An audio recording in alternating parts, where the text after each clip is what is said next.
Olá! Energia nuclear é uma fonte de energia viável para o Brasil? No programa de hoje, a engenheira nuclear Alice Cunha vai nos explicar como funciona e quais os benefícios dessa tecnologia, depois de nossa vinheta.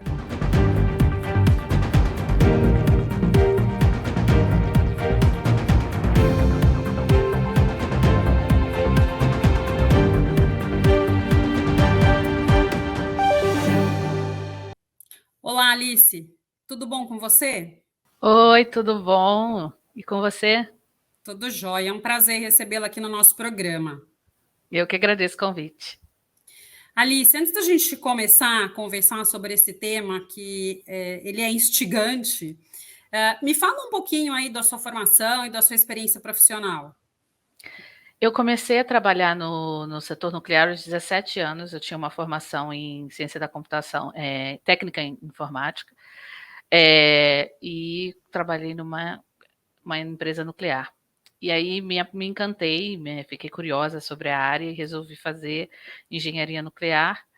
E aí sou formada pela UFRJ, Engenharia Nuclear, segunda turma de engenheiros nucleares do Brasil. Trabalho há 9 anos numa empresa que presta serviços para reatores nucleares ao redor do mundo. Tenho MBA e mestrado também, continuei minha educação. E ano passado me mudei para Madrid. Moro hoje na Espanha, trabalhando com inovação no setor nuclear. Nossa, que bacana essa trajetória, hein? E, Alice, me fala um pouquinho, a tecnologia nuclear, ela é utilizada em quais setores hoje em dia? Tem uma infinidade de setores que se beneficiam da tecnologia nuclear. A gente conhece bastante o setor energético, né, quando a gente pensa em reatores nucleares, mas a medicina utiliza muito a tecnologia das radiações para tratamento e diagnóstico de doenças. A gente consegue ver a tecnologia nuclear sendo utilizada também em setores como esterilização de equipamentos médicos, né? A gente não pensa em como a borracha que está no hospital é esterilizada. Então, uma das formas de esterilizar os equipamentos médicos é através da irradiação. A gente também tem o setor nuclear em aplicações espaciais, né? Se você olha os robôs que estão em Marte, o Curiosity, ele funciona a bateria nuclear. Existem aplicações na agricultura, irradiação de alimentos para diminuir o desperdício. Então, vai até aplicações da tecnologia em restauração de obras de arte. Cada dia que eu trabalho no setor, eu descubro uma nova, então tem bastante Olha, aplicações da tecnologia nuclear. olha que interessante, essa de restauração de obras de arte eu não conhecia.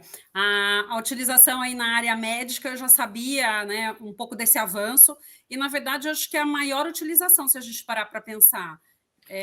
A gente, antes de conhecer um pouco esse lado da energia nuclear, a gente imagina que é basicamente a questão da energia, né? Mas né, tem muito mais coisa do que simplesmente a geração de energia. Muito mais. A gente teve recentemente um estudo que está sendo feito entre as Nações Unidas, a Organização das Nações Unidas para a Agricultura e Alimentação, junto com a Agência Internacional de Energia Atômica, que é a agência nuclear da ONU, estudando sementes para diminuir o consumo de água na agricultura. Nessa luta contra a mudança climática, a gente precisa reduzir o consumo de água também, né? E uma das coisas que estão sendo investigadas é a utilização da tecnologia nuclear para esse fim. Então, assim, tem coisas que a gente vai descobrindo cada dia, pesquisa, a ciência vai avançando e a gente vai se aproveitando dessa tecnologia para trazer mais benefícios para a sociedade. Tá. E quais os mitos, né, mais comuns aí em relação à energia nuclear? A gente vivenciou, eu acho que dois grandes acidentes, né? Aqui no Brasil, talvez três, que a gente tem o caso do Césio, daí teve Chernobyl também, ambos muito próximos, e recentemente no Japão. Então, tem muito essa questão, né? Esse receio da utilização da energia, mas me fala aí um pouquinho quais são esses principais mitos que a gente vivencia, que a gente tem aí em relação à energia nuclear. Um dos mitos, pensando assim em Chernobyl e Fukushima, é que uma usina nuclear pode funcionar como uma bomba nuclear, por exemplo, que não é o caso, né? A tecnologia de um reator nuclear e de armamento é muito diferente. O urânio que é utilizado como combustível dentro do reator não chega nem perto do enriquecimento que é necessário para um armamento nuclear. Então tem um mito de que um reator pode ser utilizado como uma bomba. Isso é um mito. Um outro mito é que é uma energia suja. Na verdade, a energia nuclear é uma energia extremamente limpa, né? Não, durante o processo de produção de energia não há emissão de gases de efeito estufa, e ela é uma das energias de baixo uma das energias com menos intensidade de carbono, junto ali com renováveis, sendo até melhor do que algumas renováveis em termos de essa intensidade de carbono de emissão, e é essencial para a solução da mudança, com relação à mudança climática, por conta de ser uma energia extremamente limpa. Então, assim, as pessoas muitas vezes escutam nuclear e têm essa visão de que é alguma coisa suja, e não é. Outro mito é que a radiação é algo que é muito, Letal, né? muito letal. E, na verdade, radiação é uma coisa natural, e como a gente pode encontrar radiação na banana que a gente consome, tem potássio, e o potássio 41 que está na banana ali é um elemento radioativo, e a gente consome a banana. Na castanha, na água mineral, enfim, a radiação está ali natural. Você voa, você recebe doses de radiação. Claro que em quantidades enormes, em quantidades que não são saudáveis, ela pode ter sim um efeito contrário, como muitas coisas na nossa vida, né? Em excesso trazem um efeito contrário, um efeito não positivo. Mas a radiação é algo que está na natureza. E as doses que as pessoas, os trabalhadores, por exemplo, de uma planta nuclear, de um reator nuclear, as doses que eles recebem são tão pequenas. Você morar perto de um reator nuclear, você recebe menos radiação do que você comer uma banana.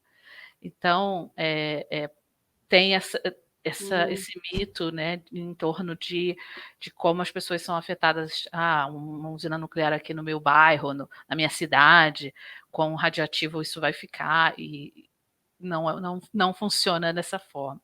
Entre muitas outras coisas, né? Muitas pessoas acham que o nuclear é uma coisa tão distante, e como eu falei, existem tantas aplicações que no nosso dia a dia nós somos beneficiados constantemente por aplicações dessa tecnologia e não sabemos sobre Acho que você isso. falou, né? São 2 pontos aí super importantes. Acho que a energia nuclear está muito mais próximo da gente do que a gente imagina, em várias aplicações, em várias questões aí do nosso dia a dia. E essa questão do risco, que, como tudo na vida, o excesso faz mal, mas não necessariamente, né, essa aplicação, essa utilização, ela fará mal em todos os casos, né? Então, acho que precisa ter essa separação, esse entendimento em relação ao que de fato é risco e o que não é, né, Alice? Então, Eu acho que é normal as pessoas questionarem. Eu acho que questionamento é muito importante, né? A gente precisa ter um senso crítico. A gente precisa questionar e buscar informações e validar as informações com fatos e tal. Então, assim, eu não vejo como um ponto negativo as pessoas questionarem sobre a tecnologia. Eu acho importante que se levante essas questões, tenham conversas, participem de lives como essa, né, onde as pessoas buscam se informar com especialistas, comparar opiniões, porque ter uma opinião sobre algo que você desconhece, você precisa embasar em fatos, né? E esse que é o problema, muitas vezes.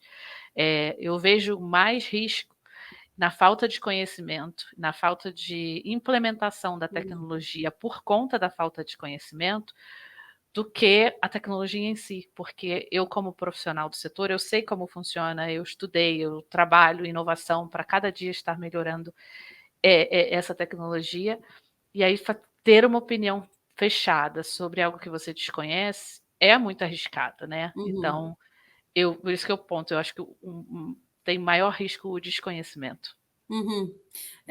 E você tocou num ponto, né? Eu acho que talvez há uns 20 anos atrás, eu peguei um texto do James Lovelock, que é um cientista britânico, faleceu até recentemente, e ele colocava a seguinte teoria, né?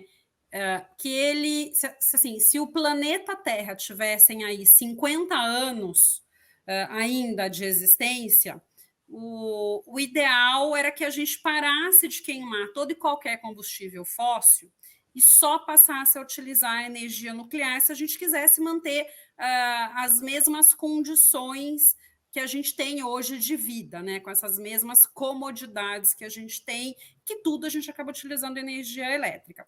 Então, que para a gente ter esse mesmo nível de conforto, a gente precisa parar de queimar combustível fóssil e passar para a energia nuclear 100%, que era a única fonte alternativa, sem emissão de gases de efeito estufa, e aí a gente teria uma sobrevida ou um tempo a mais para realmente repensar né, o impacto que de fato a gente quer gerar como espécie.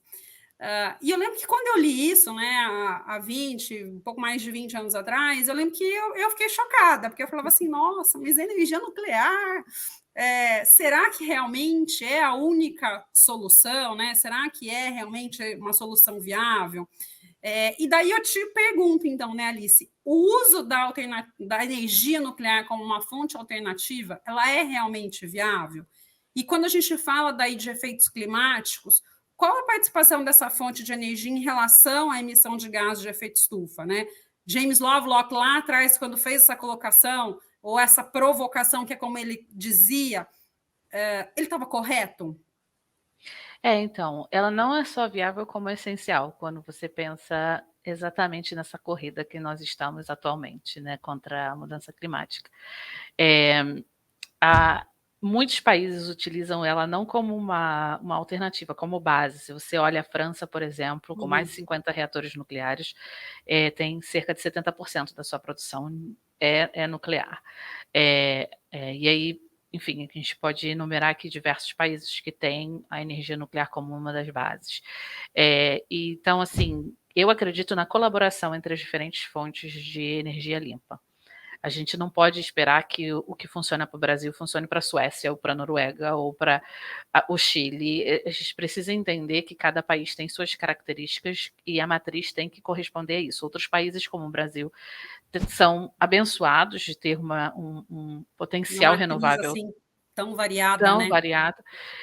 Então, eu acredito nisso, na colaboração entre as fontes de energia limpa. E a nuclear é parte dessa colaboração, é parte dessa solução. E precisa ser expandida. Existem relatórios do painel intergovernamental de mudanças climáticas, que são pesquisadores ao redor do mundo investigando os efeitos, investigando as medidas de prevenção, o que nós precisamos fazer, que já falam que sem a nuclear a gente não alcança os nossos limites que foram impostos, né, de não ficar acima de 1,5 graus, né? E relatórios de agências imparciais como a Agência Internacional de Energia, da OECD, que já falaram no roadmap deles para chegar ao zero líquido de emissões, né, que é muito falado hoje em dia sobre o zero líquido, no roadmap deles, que os cenários sem nuclear a gente não consegue alcançar. E os cenários com nuclear não só nos permitem alcançar esse objetivo, se nós fizermos o trabalho de casa imediatamente, mas também são mais viáveis financeiramente falando. Então, existe um potencial inexplorado nuclear ao redor do mundo. Existem países que hoje em dia já reconhecem o nuclear como parte do seu plano de mudança climática. O Reino Unido, por exemplo, é um que está ativamente construindo reatores nucleares no momento. E existem países que investiram em nuclear também como solução de saúde pública, não só apenas para a solução climática, mas saúde pública, porque a poluição do ar não gera só o problema climático, gera doenças pulmonares, né, respiratórias. Então, quando você reduz a emissão de poluentes, você também está cuidando da saúde pública da população, reduzindo a incidência de doenças respiratórias. E a nuclear já foi vista e utilizada em alguns lugares como também parte da solução para doenças respiratórias, por exemplo. Então, eu vejo nuclear hoje não é só viável, é essencial. Sem ela, sem a participação dela junto com as outras, porque sozinho a gente não faz nada, precisa de colaboração. Não vamos conseguir chegar aos objetivos que precisamos chegar para preservar o planeta nosso, né, onde vivemos. Sim, isso assim, né? Eu até estava pensando enquanto você falava, eu acho que esse texto aí do James Lovelock, acho que realmente é de 20, 25 anos atrás, né? Então, realmente, quando ele escreveu, a energia eólica, assim, todas as outras fontes de energia ainda eram muito embrionárias. Então, ou você tinha, né, o carvão, ou você tinha a hídrica, ou realmente acho que seria a nuclear como uma outra fonte alternativa na época. Então, acho que como solução posta ali no momento, realmente era que fazia sentido, e como você colocou, para se atingir os níveis que se pretende, né, para que não se ultrapasse, medidas talvez aí mais drásticas e a gente quebrar esses mitos, esses tabus em relação à energia nuclear é essencial.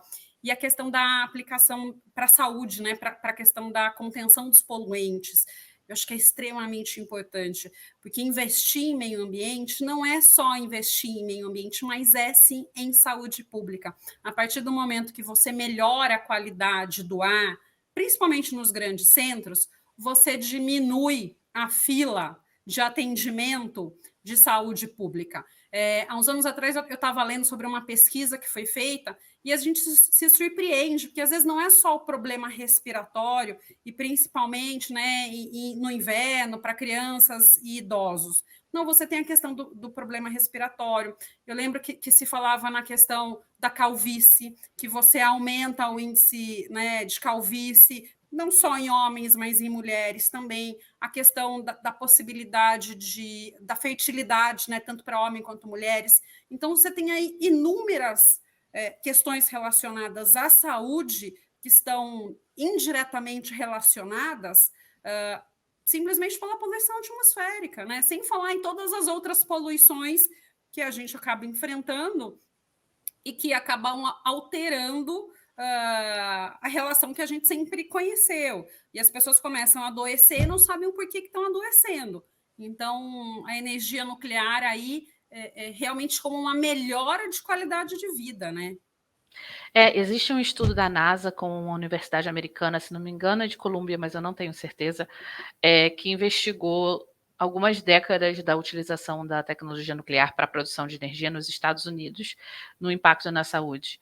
E nessa investigação eles têm um artigo publicado onde eles colocaram que quase 2 milhões de pessoas deixaram de morrer por conta da utilização da nuclear, porque se a nuclear tivesse sido substituída por combustíveis fósseis, teriam causado um adicional de poluição muito grande, que poderia levar a essas eventuais mortes. Então, o fato dos Estados Unidos, durante aquelas décadas, terem utilizado energia nuclear, preveniu quase 2 milhões de mortes.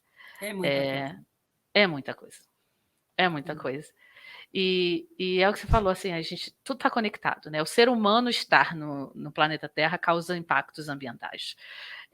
Nossa vida e nossa maneira de viver hoje causa impactos ambientais. E produzir eletricidade para manter esse padrão de vida ou para melhorar, porque existem muitas pessoas em situações de vulnerabilidade energética, pessoas vivendo em pobreza energética, milhões de pessoas ao redor do mundo não têm acesso a saneamento básico, não têm acesso à saúde por conta de pobreza energética.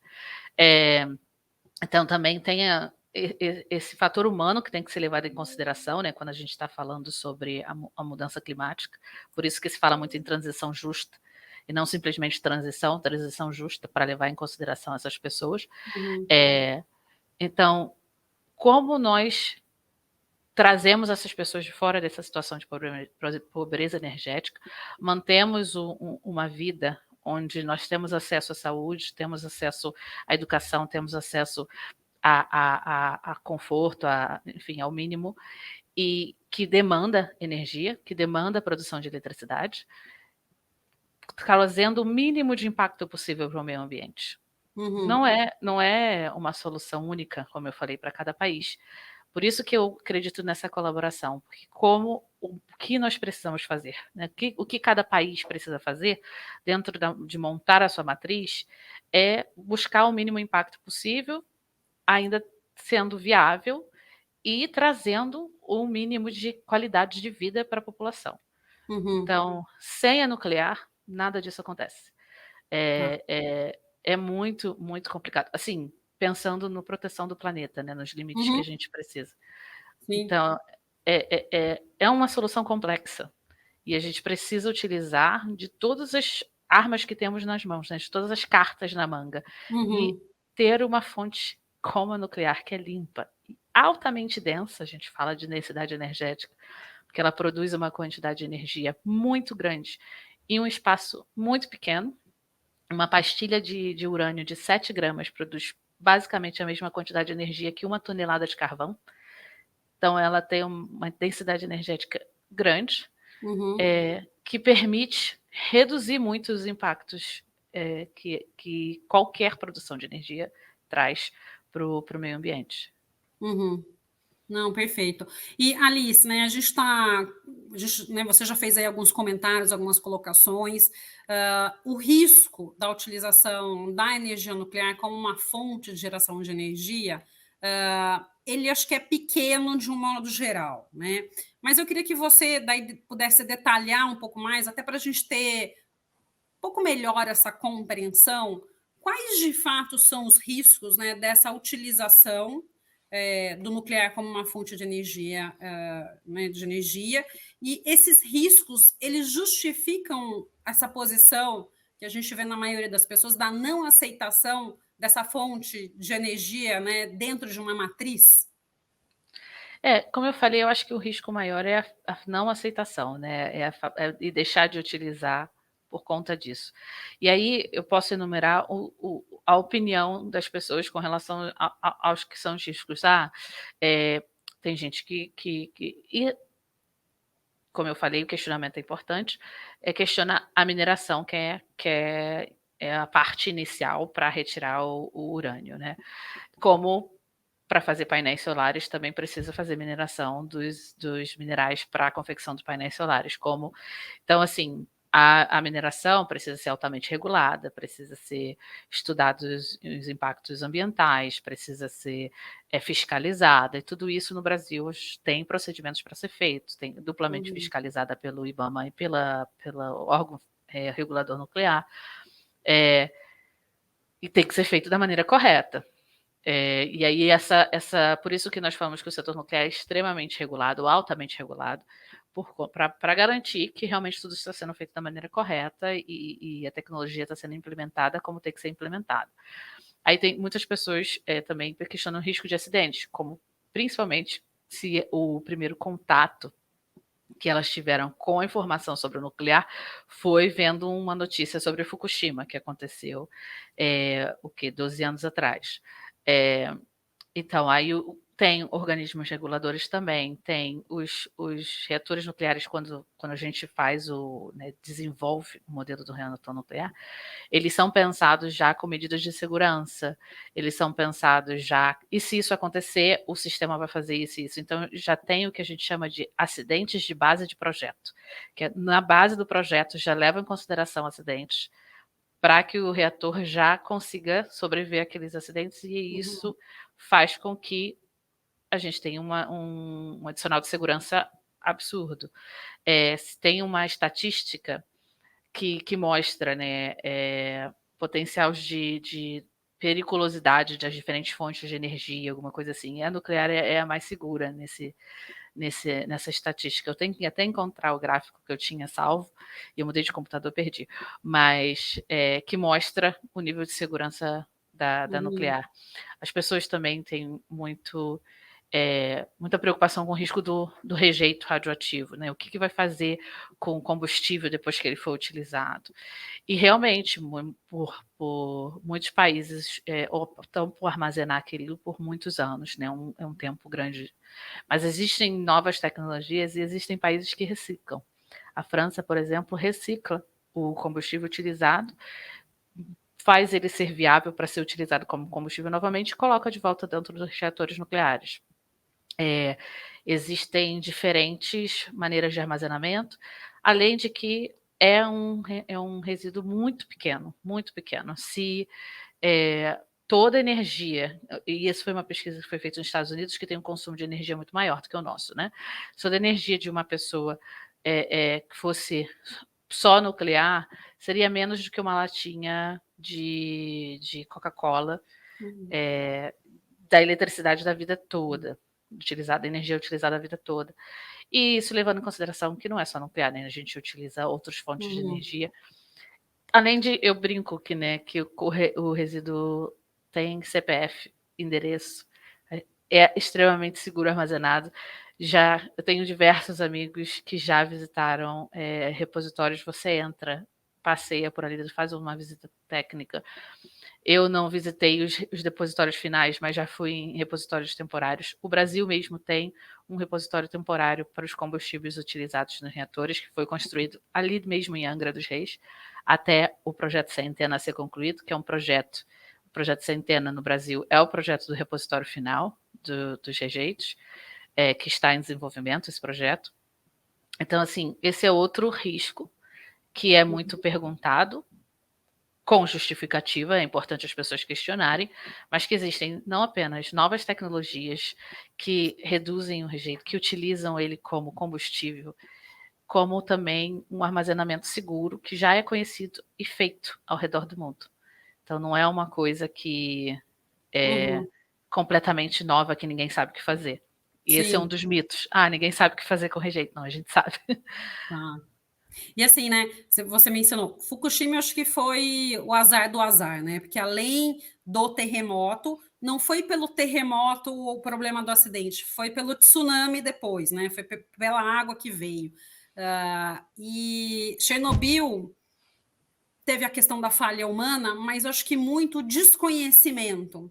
E, na época, um total despreparo das autoridades até para poder lidar com a situação, né? Então, eu acho que fica muito na mente das pessoas aquelas imagens, né? Quem vivenciou Chernobyl, eu acho que ficou muito aquela preocupação de realmente não saber. Eu acho que as primeiras pessoas que foram até para conter aquele vazamento, né, não tinham nem conhecimento que era aquele vazamento. A mesma coisa no Césio, no Brasil. Num primeiro momento, quando foram conter, os próprios policiais, acho que foram informados que era um vazamento de gás, isolaram a rua e você vê as pessoas ali, né, bisbilhotando, querendo um pouco mais de informação. Então, eram outras épocas, onde acho que a gente estava no início de uma formação de legislação para a área ambiental e para essas questões também, fora realmente o desconhecimento que você tinha de uma forma geral e um despreparo das autoridades para lidar com o assunto, né, e com as crises envolvendo essas questões. Então, acho que tem tudo isso também para a gente levar em consideração.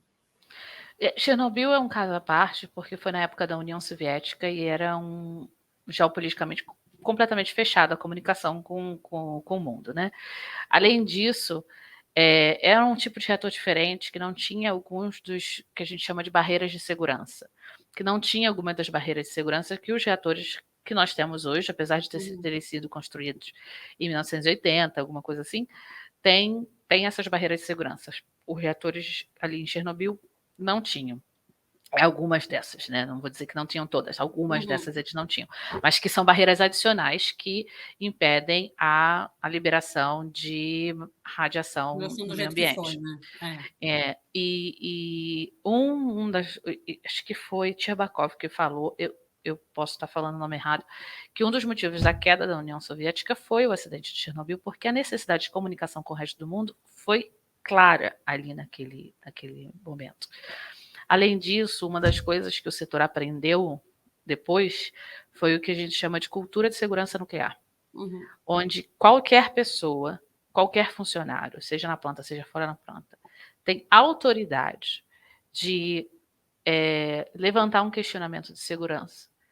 E não importa se é chefia, se é presidente, se é o que for, aquilo ultrapassa hierarquia, né? Porque a segurança vem em primeiro lugar. Então, os reatores hoje são, em sua maioria, todos têm uma autonomia de desligamento. Tipo, tem uma sinalização de segurança e desliga automaticamente. E os operadores dos reatores têm total autonomia de fazer esse procedimento também, mesmo que o presidente quer, que o pessoal viu em Chernobyl na série, né? Demandou que fizesse o teste. Se o operador quiser desligar o reator, vai desligar o reator, porque tem essa autonomia, essa cultura de segurança. É uma coisa que a gente começa a aprender quando entra no setor, e é uma coisa que é constantemente feita. Eu, todos os dias antes de começar a reunião, tenho um procedimento que eu tenho que fazer, que é o que a gente chama de briefing de segurança. Ou seja, porque iniciar uma discussão, a gente precisa estar pensando em segurança desde o início. Então, é algo que está intrínseco dentro do setor, essa preocupação, esse cuidado, no caso, né? Esse cuidado com a segurança. E aí tem, como eu falei, mas o caso de Chernobyl é um caso à parte, nesse sentido. De qualquer forma, foi um acidente terrível que não deveria ter acontecido, mas que o setor aprendeu muito com ele, no caso, e melhorou. E fora que as novas tecnologias, como uma das questões de Fukushima, foi que perdeu energia e não pôde realizar o desligamento seguro do reator. E as novas tecnologias dos reatores, muitas delas em desenvolvimento e outras que já foram desenvolvidas estão já em construção ou já em operação, utilizam o que a gente chama de segurança passiva, que não necessita de energia para o seu desligamento seguro. Então, se tiver o que a gente chama de station blackout, se não tiver energia mais, mesmo assim, os reatores conseguem ser desligados com segurança.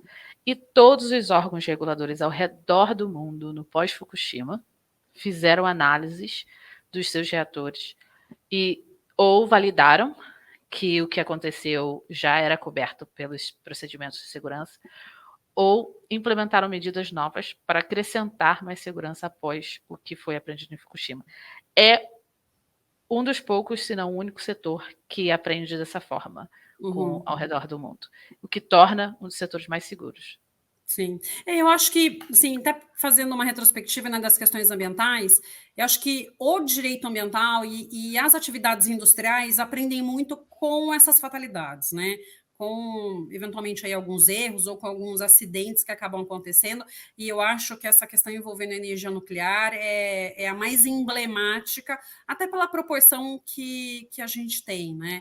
A gente tem aí alguns acidentes nas áreas industriais, acho que mais da década de 70, até Seveso. Então, a gente tem algumas diretivas, algumas normas que passam a surgir, né? Até o movimento ambiental ele passa a acontecer após alguns problemas que foram vivenciados. Então, como a história lá do Love Canal nos Estados Unidos, que é a área de questão de contaminação, Seveso, como eu comentei, a gente passa até a diretiva de Seveso para a União Europeia como um todo, e essa diretiva ela acaba sendo revisitada, né, após alguns tempos aí, então remodelando, e acho que a própria história, né, do direito ambiental mundial e brasileiro que acaba surgindo final da década de 60, começo de 70, mas eu acho que acaba sendo impulsionado muito. A gente tem a Constituição Federal em 88, mas acho que na década de 90, né, quando realmente isso passa,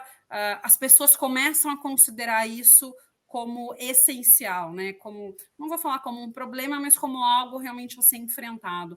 Então, eu acho que isso aí pós década de 90 mesmo. Mas eu acho que a história é natural, a gente vai aprendendo com os erros, né, Alice? Então, eu acho que uma das coisas que eu acho muito interessante, que me deixa muito satisfeita de trabalhar nesse setor, é que a gente aprendeu a colaborar muito rápido.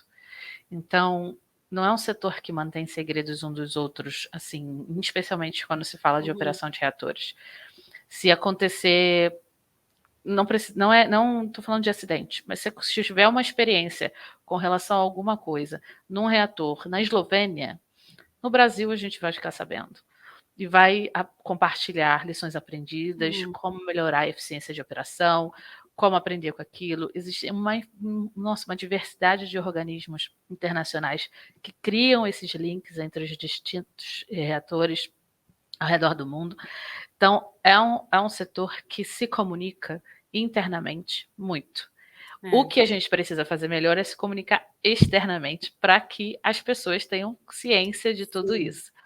Mas internamente a gente se comunica muito Porque é um entre, setor que não dá para admitir o erro, né? Então, o erro ele acaba correspondendo à morte de pessoas, e eu acho que mais do que isso, é, isso acaba sendo difundido, né, de forma negativa para a atividade. Então, realmente, não dá para ter erro. E se eu tenho erro, eu tenho que corrigir rapidamente, né? Então, É uma preocupação, assim, eu não diria que um erro leva à morte. O caso de Fukushima, por exemplo, não teve fatalidades por conta do que aconteceu no reator, né? As fatalidades tiveram por conta do tsunami e tal. Mas, sim, é um setor que preza a operação uhum, eficiente de maneira correta e que aprende um com os outros, né? A gente, olha, esse parafuso, esse material, a gente descobriu um melhor, um material melhor, então vamos investir no material melhor para uhum, esse parafuso. Não significa que aquele parafuso ia causar algum estrago necessariamente, mas tem um material melhor que vai sobreviver mais tempo, até porque muitos reatores foram inicialmente planejados para operar 40 anos, e a gente está vendo nos Estados Unidos operadores já com licença, ou reatores com licença para 80 anos de operação. Então, assim, a gente vai aprendendo com o tempo, melhorando como operar, e permitindo que aquela energia limpa daquele reator que já foi construído, né, continue sendo aproveitada por muito mais anos do que o que inicialmente uhum. pensamos. Sim, não, perfeito. Bom, pessoal, não esqueça de deixar o like e se inscrever no canal. E Alice, a gente estava falando, né, a respeito aí dos riscos, da questão, você tocou num ponto super importante, que é a questão aí do lixo nuclear, né, desse resíduo aí que fica, apesar, talvez, dessa postergação, né, da utilização aí, por esses anos aí que você está falando das usinas, que inicialmente eram pensados para X anos e que hoje estão postergando, né, a vida útil. Então, consequentemente, desse material também. E o Brasil, né? O Brasil está preparado para lidar de maneira responsável com a operação de uma energia nuclear, porque acho que muito se questionou a existência de Angra. Então, a Angra realmente precisa, não precisa, quais os riscos ali. E, além da questão da operação, né,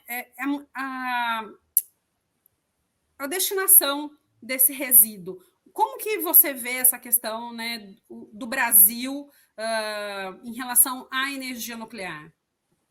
Olha, o Brasil é referência no setor nuclear. Nós somos um dos poucos países que tem domínio no ciclo combustível e que, além disso, tem a matéria-prima. O Brasil está lá no top 10 de urânio, em termos de matéria-prima. Então, nós temos um domínio, né? Nós mineramos, nós fabricamos o combustível, e assim, se não me engano, são 4 ou 5 países ao redor do mundo só que têm a capacidade que nós temos. Então, nós somos referência. Fora a operação dos nossos reatores, é extremamente bem feita.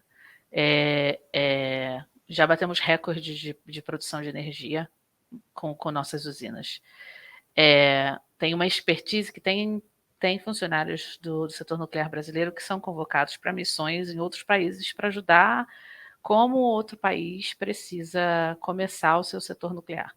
No Brasil, nós temos profissionais altamente qualificados dessa maneira, que estão aí contribuindo junto com organismos internacionais para o início de setores nucleares em outros países.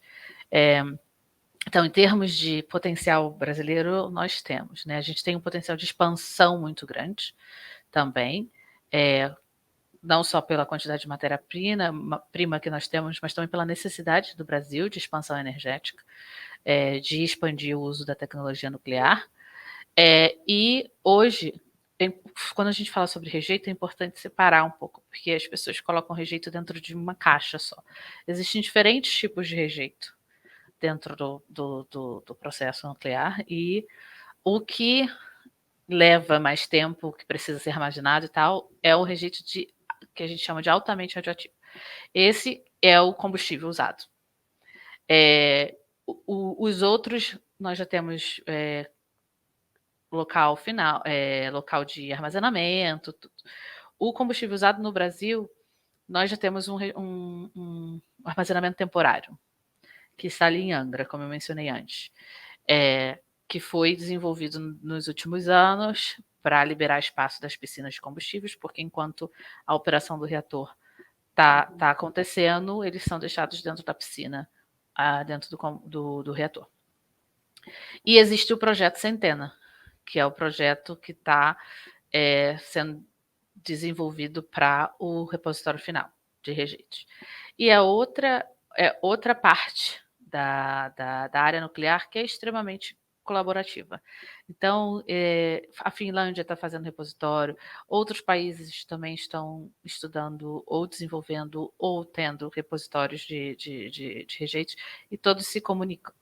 Então, assim, e Angra 1, por exemplo, no momento, está passando por um processo de extensão de vida, que a licença de operação de 40 anos iria até 2024, e mais 20 anos de operação para ter 60 anos de operação. O que permite trazer muito, muito mais energia limpa por muito mais tempo. Uhum. Então, o Brasil precisa, claro, de investimento para acelerar esses processos, né? E isso é em tudo. A gente precisa acelerar alguns processos. A gente precisa de investimento para capital humano, para manter ali uma rotatividade de conhecimento, assim, uma gestão de conhecimento das pessoas mais experientes, passando conhecimento para as pessoas novas. Isso a gente precisa fazer. Mas existem planos. A expansão nuclear está em projetos para o Plano Nacional de Energia Brasileira, que foi lançado ou ano passado ou há 2 anos, que anos pandêmicos a gente ficou meio assim. Então, mas a justificativa de utilizar nuclear, de ter Angra ali, para mim, é óbvia.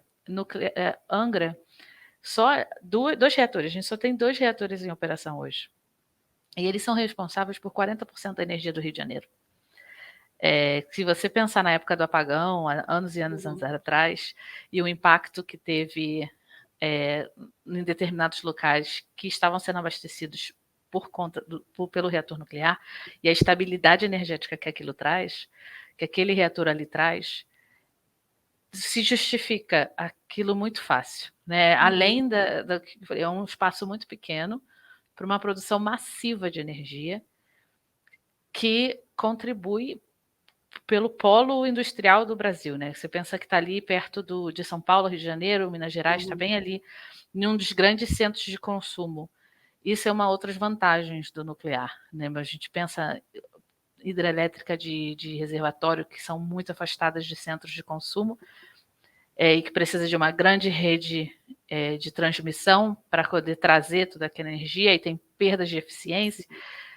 E a nuclear você pode estar perto de centros de consumo, mais perto de centros de consumo, reduzindo gastos com transmissão. Os novos reatores nucleares pequenos, que a gente chama de Small Modular Reactors ou Microreactors, são reatores que podem ficar ainda mais perto de centros de consumo. Então, tem uma infinidade de motivos do porquê utilizamos a tecnologia e de porquê Angra é importante para o Brasil e para o Sudeste ali na região que está inserido. E sim, eu acredito que o Brasil tem capacidade de lidar com o rejeito. Para mim, o país só precisa acelerar o desenvolvimento desses projetos. Tá. E você falou da questão do investimento, né? Como que é hoje o investimento nesse setor no Brasil? Porque a gente mal escuta, né? A não ser que seja um projeto de governo, mas a gente não vê, sei lá, iniciativa privada, ou mesmo o próprio governo comentando, né? A gente tem aí a usina a Angra, mas a gente não escuta falar em uma usina numa outra localidade, né? Já se escutou falar na Angra 3, mas como que está essa situação, Alice? Na verdade, já foi feito estudos de sítios, que a gente fala de análise de novos sítios no Brasil, e já colocaram assim, fizeram uma lista de potenciais, né? Porque tem características que a planta precisa. E isso tem sido discussão no governo há alguns anos, em termos de localização do próximo reator. Tá. Realmente não é um assunto que muitas vezes ganha a atenção da mídia, mas já ganhou a atenção de diferentes grupos e organizações e tal, locais no Nordeste, locais no Sudeste, locais no Sul, onde seria o próximo reator.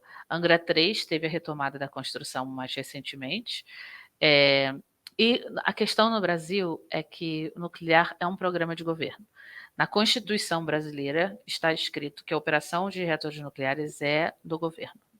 Então, tanto como a mineração de urânio também é do governo. Então, tem que ter uma posição do governo com relação ao futuro do setor nuclear. Diferente de outros países como os Estados Unidos, por exemplo, que tem uma participação privada muito mais ativa, porque as empresas privadas podem ser donas de reatores nucleares. Isso no Brasil, no momento, devido à nossa Constituição, não é possível. Eu acho que até para trazer segurança, né, para a população de um modo geral, de como isso vai ser gerenciado, né? Tanto a empresa privada nos Estados Unidos quanto a empresa estatal, porque existe empresa estatal nos Estados Unidos também, dona de reator nuclear, todas elas têm que ser reguladas pelo mesmo organismo do governo federal, né, a Comissão Nuclear dos Estados Unidos. Então, assim, tem pontos positivos, pontos negativos. Esse é um debate muito grande que acontece no Brasil mesmo, de como deveria ser, se a participação privada poderia operar ou não reatores, enfim. No momento, o que é que não pode. A Constituição não permite, hoje, que empresas privadas operem reatores nucleares. Existe possibilidade de participação de empresas privadas de outra forma, né? O próprio Angra 1 e Angra 1 foi um acordo com empresas nos Estados Unidos, e Angra 2 foi um acordo governo-governo, com a Alemanha na época. Mas existem participação de empresas privadas de outra forma, empresas que prestam serviços, empresas que podem contribuir tem bancos de exportação e importação que podem contribuir de alguma forma, enfim.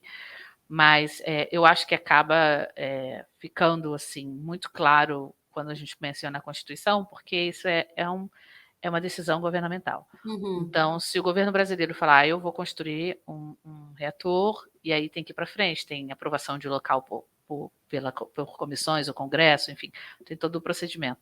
Mas a participação privada fica limitada a não pode operar, não pode minerar, ser majoritária nisso e naquilo. E aí a gente precisa de posicionamento do governo com relação à expansão. Sim.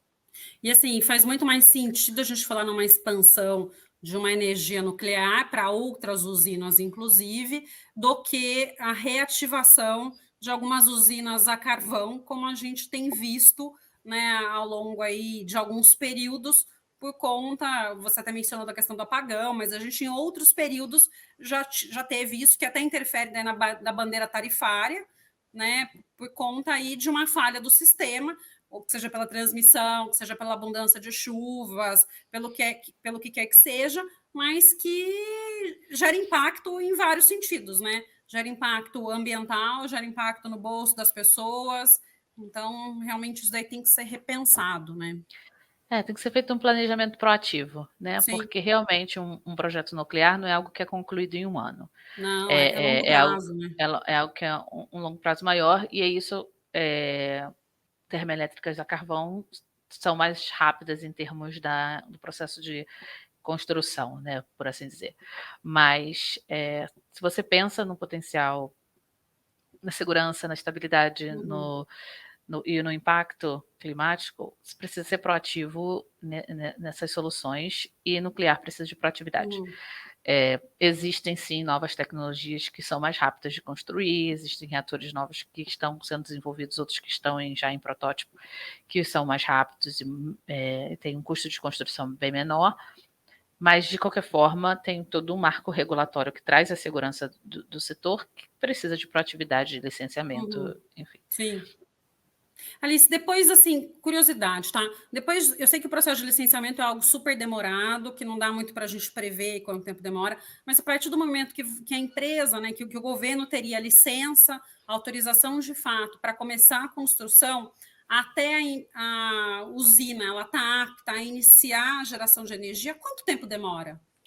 E aí depende muito, né? Então, por Depende exemplo, da potência aí de geração de energia, né? Mas em média. Não, então, depende também do que a gente chama de fator de escala. Se é a primeira vez que você está construindo aquele reator, daquele modelo, tem muitas lições aprendidas aí no processo. Mas se você já está construindo aquele reator numa N vezes, você já aprendeu muito com aquilo. Tem outro fator também, que é o preparo da indústria de construção em si. Se você tem construtoras construindo reatores nucleares, eles têm que construir uma qualidade, numa especificação.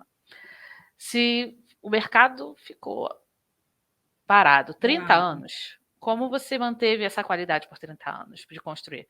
Você precisa requalificar, reaprender.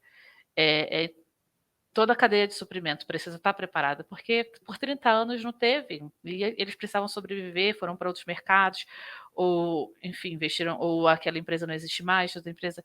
Então, tudo isso são fatores que contribuem para o processo, né, de construção, porque uma vez que você tem, por exemplo, na China, teve um reator modelo AP1000, foi construído, e o segundo começou com 1 ano e meio de diferença, um tempo de diferença. O segundo depois entrou em operação com só 6 meses de diferença do primeiro. Porque o fator de escala, tudo o que foi aprendido no primeiro, tal.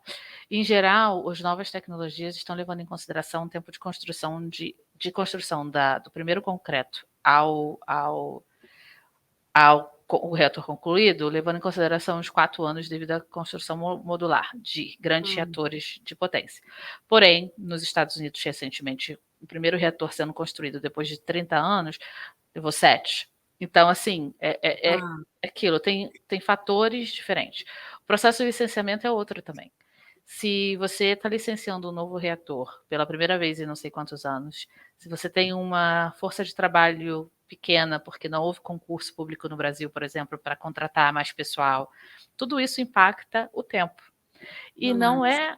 E são tempos que não estão necessariamente linkados com a tecnologia, estão linkados com a logística de um processo que precisa de recursos, que precisa manter qualificação, que precisa.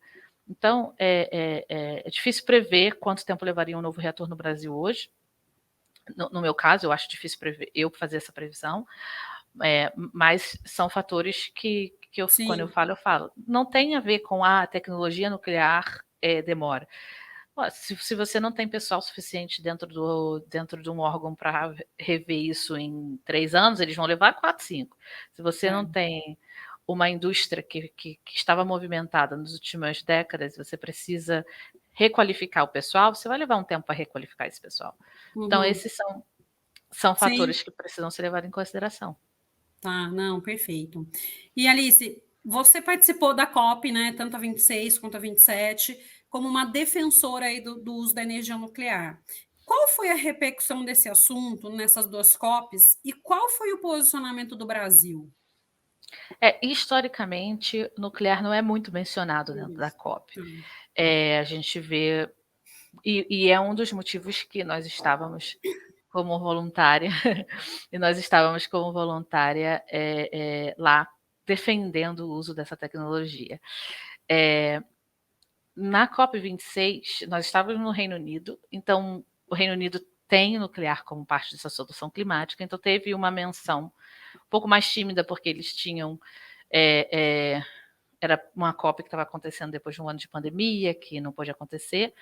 Na COP27, no Egito, teve uma menção mais forte. O presidente Macron mencionou nuclear no discurso de abertura dele. O John Kerry, que é o enviado climático dos Estados Unidos, mencionou nuclear como uma importante parte da solução climática também. Teve mudança nos textos finais dos acordos que foram feitos ali, discutidos, para a tecnologia de baixo carbono. Não só apenas renováveis, porque isso acontecia muito, né? Tecnologias renováveis. Quando eles mencionam tecnologias de baixo carbono, a nuclear está incluso aí.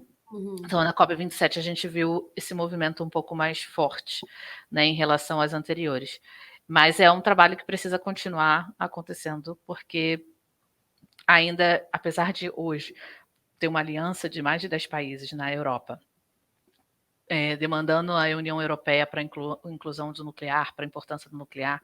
Essa aliança está sendo liderada pela França, mas tem mais outros países europeus participando. Então, está ganhando mais momentum, mas que ainda não é suficiente para o que nós precisamos em relação ao desafio que temos. Uhum. Não, perfeito. Alice, o papo está muito bom, né? A conversa está ótima. Mas para a gente encerrar aqui o programa, né? Que mensagem você deixa para a nossa audiência? Eu acho que é um pouco do que eu falei antes, né? Que nuclear, para mim, é linda e essencial. Mas eu sou uma profissional do setor que estudei sobre isso, que investiguei sobre a tecnologia, que aprendi, que vi a importância. Então, se questionar e buscar respostas e validar essas respostas com fatos, com dados, é muito importante. E uma vez que faça isso, advocar e demandar a expansão dessa tecnologia que é tão importante para a sociedade. Eu acho que essas conversas, como que a gente está tendo, são essenciais para o aprendizado, para a informação da população, mas que não parem por aqui, que continuem investigando e procurando, e como eu posso contribuir como cidadão no meu dia a dia e também como eu demando o governo a expandir uma tecnologia que eu sei que é importante para a nossa sociedade. Uhum. Então, estou à disposição também nas redes para conversar, mas essa para mim é uma recomendação que eu faço para mim todo dia, né? Como Uhum.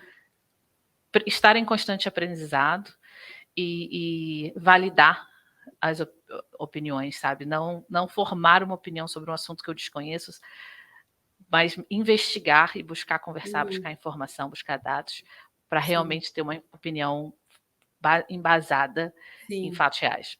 E as pessoas muitas vezes replicam, né? Elas só repetem já uma posição, não vou nem falar que é uma opinião, porque né, a pessoa realmente não refletiu sobre aquilo, ela simplesmente está repassando algo que ela escutou de forma ali equivocada. Então, realmente é muito importante a gente ter esse tipo de conversa, né, com profissionais como você, que trazem essas informações aí de forma muito clara, objetiva, para que cada um faça a sua reflexão, né? Sim, E forme realmente sua opinião sobre o caso.